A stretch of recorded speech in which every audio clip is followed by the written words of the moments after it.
This is Marty Poryles, and I'm going to read an excerpt through Fire and Water by Avi Schwartz.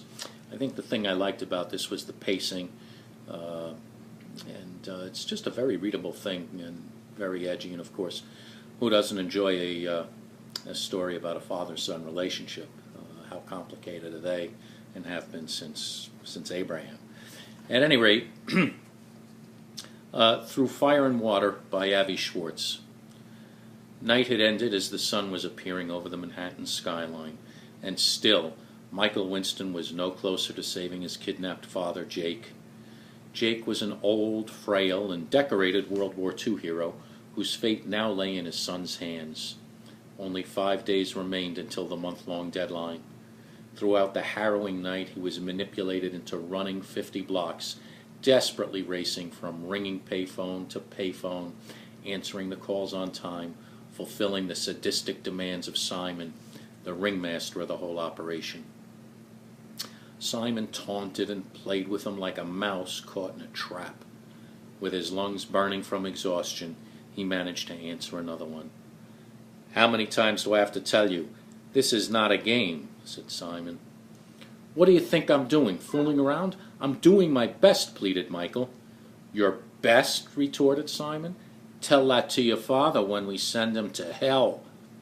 "Let me talk to my father," yelled Michael. "Let me—" Simon hung up, leaving Michael with only the dial tone. Frustrated, Michael banged the receiver.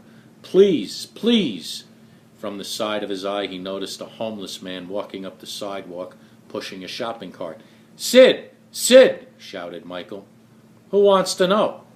Unfamiliar with Michael's cleaned-up and well-dressed look, Sid couldn't recognize him. "It's me, Mike! Michael! Mikey!" "Mikey? What happened to you?" "They got my father. They're going to take him down." Off in the distance, another payphone was ringing. "You've got to help me, Sid. You've got to."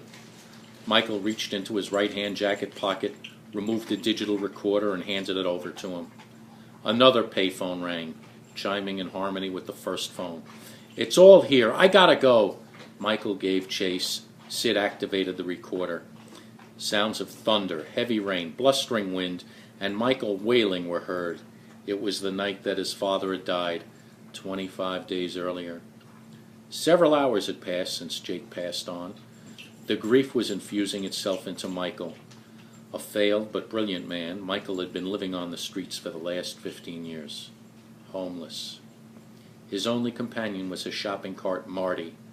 Overwhelmed with loss, pangs of guilt, and self-loathing, he raced through Central Park, numb to the wild and dark storm. One could barely see him. Lightning struck the cart, revealing a half-crazed man with disheveled hair, with a long, unkempt beard, and a digital recorder tied to a strap hanging around his neck. The 15 years had taken their toll on Michael. The lightning bolt overturned the cart, spilling its contents to the ground. In the center of the mess laid a framed photograph of a younger Michael in a college cap and gown, arm in arm with his father, a gentle but powerful man. Estranged from his father, Michael had never stopped thinking about him and how he let him down. The photograph was the only item left that reminded him of his glory days and the future that he had hoped to achieve but was now lost, since his father would never see his son succeed. As if his life force was in the balance, he quickly picked up the photo and kissed it. "Oh, Pops! Pops!" The ground began to shake wildly. An immense and menacing shadow quickly approached as the ground split. Michael hastily returned the contents into the shopping cart and began running for his life. A towering wall shot out from the underneath, followed by 3 more, trapping him. A beam of light descended and whisked him upwards through a tunnel that seemed to traverse billions of light years and worlds away, bringing him into a dark oval room. Standing in the center of the room, he began pacing back and forth, trying to overcome his fear as he calmed himself down by talking into his recorder. "Where am I?" A very bright spotlight shined into his face.